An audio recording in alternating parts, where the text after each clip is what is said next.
if you have T-Mobile home internet and you want to make it faster, this is how you do it. So this is Nate, and this is the Nader Tater channel. I'm going to go in how you can install an external antenna on your T-Mobile gateway. This video is specifically about the Sagemcom Fast 5688W gateway, which is this one right here. They have two other gateways currently out there for their 5G service. One's an Arcadian KVD21, which is black and looks very similar to this, but it's a little bit more square-ish in shape. And then the other one is the Nokia one, and that is a gray cylinder that people call the trash can. So I have other videos out there of how you do this for those. This one will be just on the Sagemcom. So here is a external antenna that we are going to test. Now this is a 2x2, but I'm also going to test a 4x4. So this video will have both of those tested. We'll compare the speeds to see, one, does it really help you to have an external antenna? And then two, does a 2x2 versus a 4x4 make a big difference? The other big question is, what ports do you hook to which antenna leads? And that is something that you'll have to follow through, and we'll see which ones work the best. I'll try to test out a couple different scenarios there depending on what type of signals that you get. And now these antennas come from lots of different places. The ones I'm using are from Waveform. You know, I do have a Waveform 5% off coupon in the video description down below.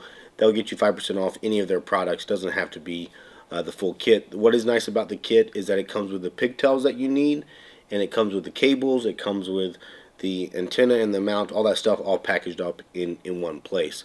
So for this, I am going to test it upstairs. Right now I'm currently in the basement, and I do want to show you just how big of a difference placement can make. So in general, where you place these gateways has a huge effect with what kind of speed you can get.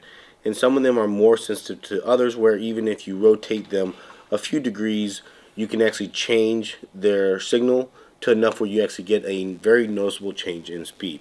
So down here in the basement, I will not going to do a speed test. I just did it actually, but let me just show it to you to show you the results here. Alright, so here are the results I just ran down here in the basement, and you can see it's 28 megabits per second down and 12.7 up. The other thing to look at is the ping. This is an important thing to look at. So this unloaded ping is 117 milliseconds, which is not good. That jitter of 58 is not good. And then my loaded download ping is 1.14 seconds. And my upload loaded ping is 355 milliseconds. So those are bad scores, and the reason for that is because I'm down here in the basement. And if I go and look here at my T-Mobile Home Internet app, and I go in here, I went down here the bottom right to the more, and then I went to, I guess I'll show you guys, I went to this advanced cellular metrics for those that aren't aware of it. And then at the top you have two tabs, one's LTE and one's 5G. And so if you're on the 5G signal, you would have both of them populated. If you're on just 4G signal, you only have the LTE one populated. So here you can see I'm on band B2. My signal to noise is up, it just bumped up to 7, so 7.4, and then you can see my RSRP of -90. So that's actually a good RSRP, and the signal to noise is not good. It's like poor to okay. Ideally you'd have a signal to noise higher than 20, and that's one of the key places where a antenna can help. You don't always, like for me in this case, I don't really need a better RSRP.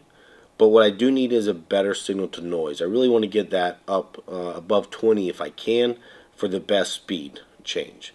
And you can see it switched to B66. That's why the signal to noise changed on you. But so now if I go to the 5G tab, you can see that I'm on N71. And what is really bad is my signal to noise down here of -12. So that is not a good score. And then my RSRP is not great either. So again, this is in the basement. What I'm going to really show for my speed test is the difference of having this on the first floor and then having my antennas up there in the attic. Now the attic is not 100% the best place. The best is outside. I've done some previous tests of the attic versus fully outside. Outside is better, but there's actually a lot of just logistical reasons why I'm not going to do that right now. Okay, and so earlier this week, Waveform released their guide for how to do this. Now, I have a full detailed video. You can get a link down in the video description here of how to take apart this gateway. And then the next step here is figuring out which ports to connect to. Now, in Waveform's website, they have guides for each of these. And for this one, they have some picture guides. They don't have a video, but they have pictures that are good instructions for how you take it apart. And then here is the key part where you have 4 antenna ports on this guy, and one is 5G NR, one is LTE D, one is MIMO 1, and one's LTE M. And so those are the ones that are going to matter for you hooking up. And it's not actually like with the 4x4, even the order of which you hook them up can make a difference. So that's what we're going to test today and find out. Now, Waveform does give a recommendation right here of which ones to hook up, but it sounds like we really need to test it and confirm it. I don't think they've actually tested it just yet to verify. So I'm going to do that here today, and let's see which one wins out the battle. Alright, so I'm up on my 3rd floor little loft area here. It's right beside the attic. But I did test down on the 1st floor to see what my speeds would be typically down there, and they're not much better than the basement. In fact, they were 37, 9.5.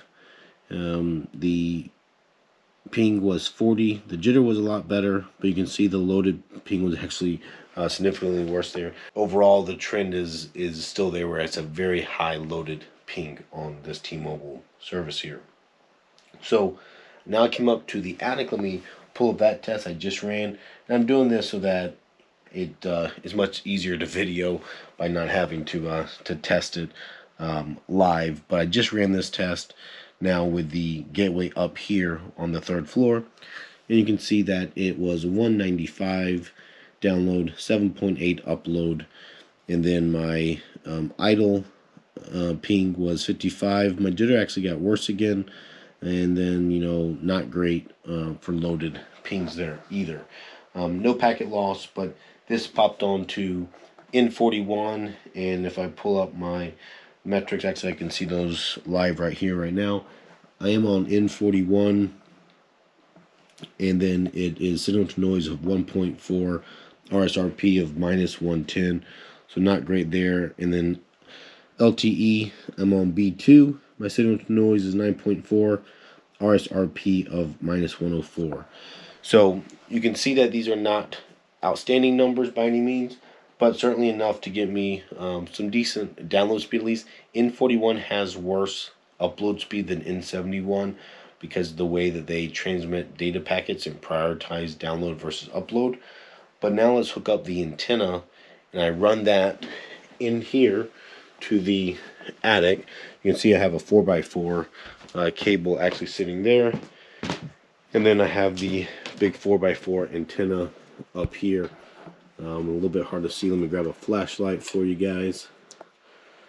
Alright, so there's the 4x4, and I have it pointed through this is shingles right here on the side of the roof, and that's pointed towards my tower. So I've aimed that in before, and now what I do is I put my 2x2 over here beside it, and I can disconnect one or the other and test both of them. So that's what I plan to do now. We'll start with taking apart the gateway, get it hooked up, and then I'll be right back. Alright, so I have 4 pigtails, but I'm going to start with the 2x2, so I only need 2 of these pigtails here, and they have these little tiny U.FL connectors on them. You do have to be really careful with these to make sure you put them on completely perpendicular to the little circle that is on the board itself. If you have them crooked at all, they will not snap on. So just take your time with this. Obviously, unplug the device, turn it off is the best thing to do. I use my screwdriver to help me out, and again, you always want to disconnect and connect these straight up and down. So you don't want to pull the wire and pull it sideways off. You really want to get in there and be able to lift it straight off. Now for me, since I have the N41 5G, I'm going to start with the red and the orange ones, which is the 5G and the MIMO connectors. So you can see here that I'm just put my screwdriver right underneath, and then I hold the connector flat as I pick it up, and it just pops off.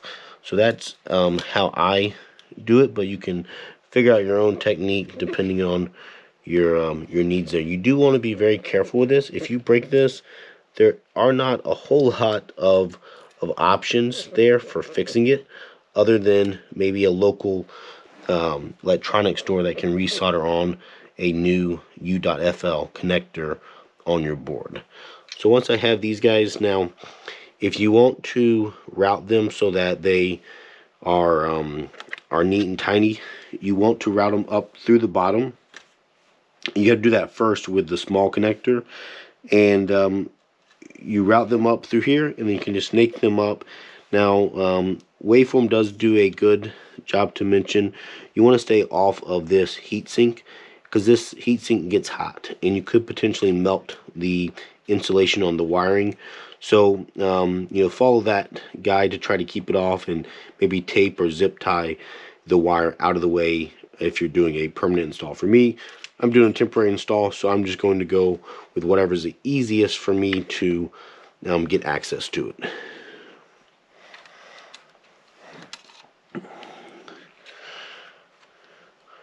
So for putting them on, I typically like to use my finger if I can, because I'm just able to feel it better than the screwdriver.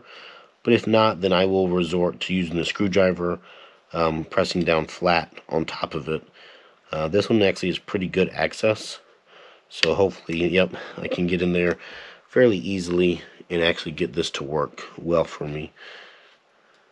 So once I get it centered over there, you can kind of feel when it gets centered, and then you can just make sure that you have a nice flat press down onto the circuit board. Alright, so there we go. I have these two now hooked up.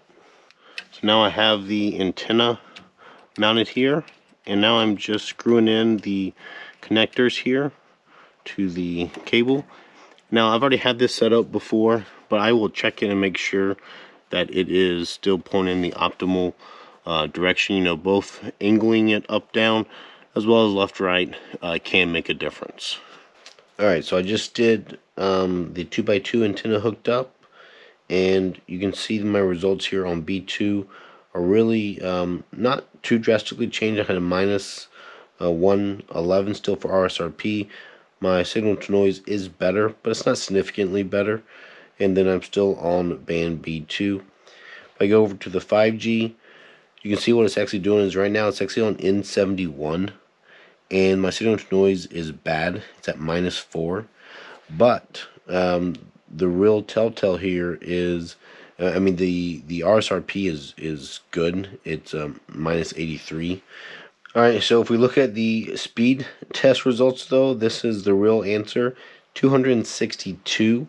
That's versus 195 without the 2x2.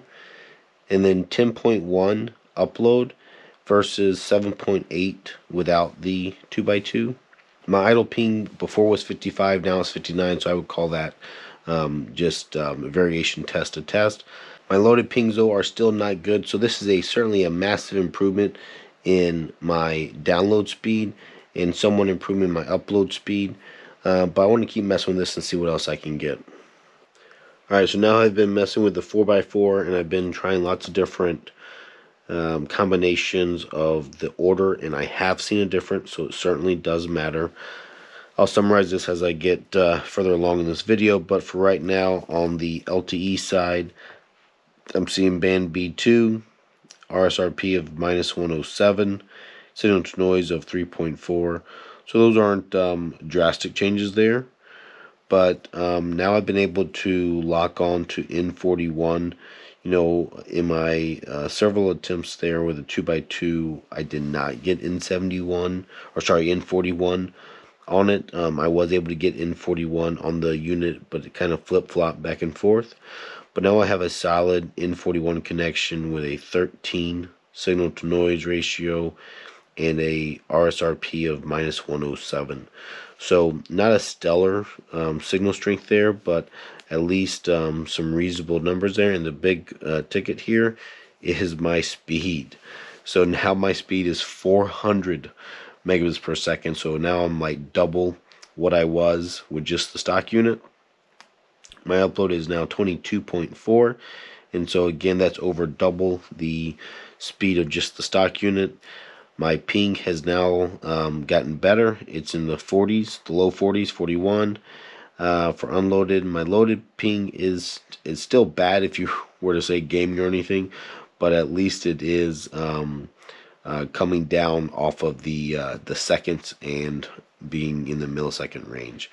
The other thing note is here it says 0% packet loss. With some of these connections arrangements, I can see high packet loss. I've seen as high as 95%. And what that's probably telling me is my assumption is the MIMO is I have the polarization crossed up, and then I'm actually losing signal or losing packets in that. So if you and to get to this on the speed test, at least on the app, you have to go to the detailed one. So if I go back here to just this main page at the end of the test, it doesn't give you that packet loss. You have to click on the detailed results there, and then that will show up your packet loss number. So let me keep trying a few more tests here to see if I get anything better than this, but this is looking pretty promising here. I can always tell that these antenna testing videos are my fan favorites, so thank you for tuning in. This one took a little bit longer than normal because of the amount of time it takes to do this. This is now about 19 hours later, so it's technically the same day because I was trying to finish up in the middle of the night last night with some of this stuff. But I actually found a mistake or a miss that I had, and I think it was just me not scrolling down on the waveform page. But they actually show a recommended hookup there for the 4x4 MIMO in the order of which it is.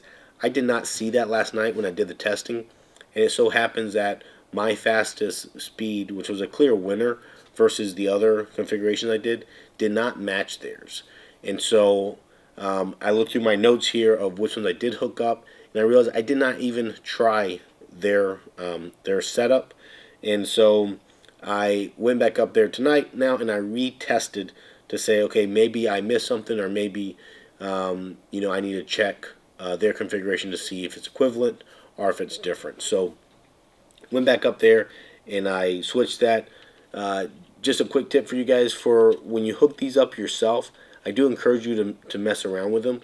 And so if you leave all four of them connected and you have a 4x4, you can just unscrew the antenna leads here. I would try to avoid unplugging the U.FL connector if you can, just because those will wear out over time.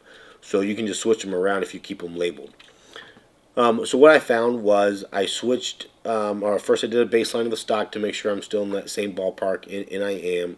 And then I did the waveform suggested one, and I actually got very similar to kind of the in between the stock and the 2x2 version. And then I said, okay, let me switch back to mine, and lo and behold, I was right back at the 400 megabits per second download speed. So it's very clear for me, and I am on N41, that this configuration that I'm going to show right here is the best one for me by far. I'm assuming it's going to be the best for you guys as well, especially if you have N41.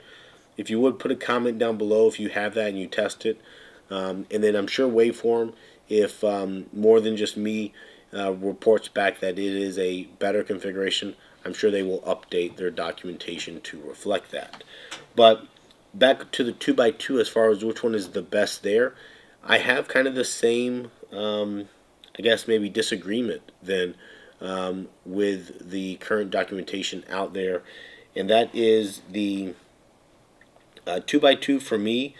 There wasn't a huge difference for me between picking the 5G preferred and the 4G preferred, other than the upload. So for the upload, I did get 26.5 megabits per second versus like 12.5 when I used the 5G signal. And when I look at my cell metrics, my 5G was a little bit better under one configuration versus the other one where my 4G signal was a little bit preferred. So for 4G signal, if you don't get N41 especially, then the preferred connection for the 2x2 for me was MIMO 1 and LTE-M, which I think that is colors orange and blue, so the two right ones.